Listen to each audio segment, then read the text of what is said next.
My name is Jenny Mahimbo. I'm from Labour International, and I'd like to speak in support of the motions on support for migrant women. What I'm really concerned about is that the hostile environment has actually forced us to have to join up the dots when we look at services to migrant women.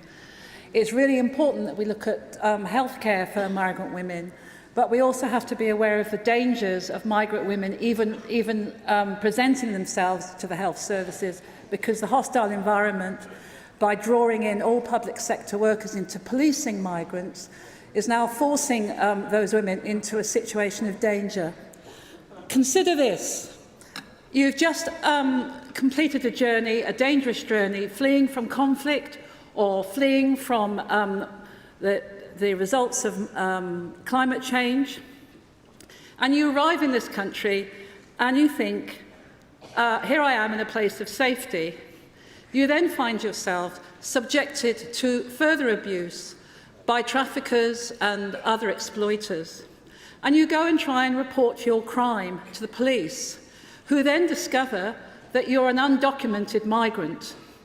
And therefore what happens is those women then find themselves inside the asylum processes and are given 45 days grace in order to report their situation to the police, to help the police in their investigations, particularly to find traffickers, and then face deportation.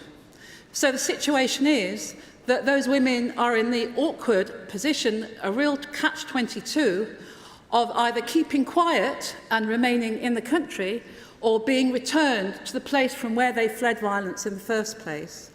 Really, this can't go on, and women in those situations should be removed from the asylum processes and be treated quite separately in terms of their right to remain in this country. It really is a scandal that in being able to report an injury into the health service, that you could end up along the way of being deported for actually seeking the health care that you were entitled to in the first place.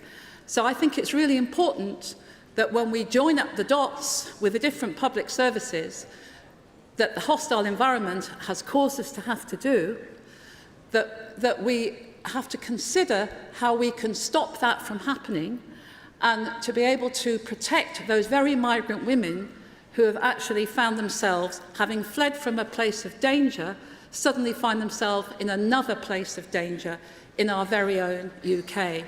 This really has to stop.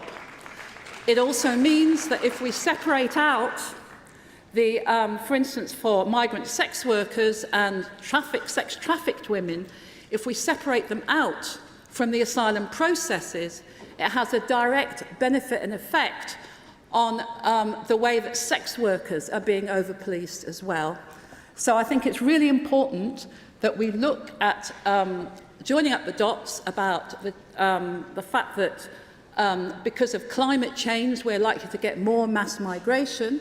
We need to have a set of immigration policies that are fit for purpose and that address those issues across the public sector, and also linking it in with the movement of people due to climate change. Thank you very much.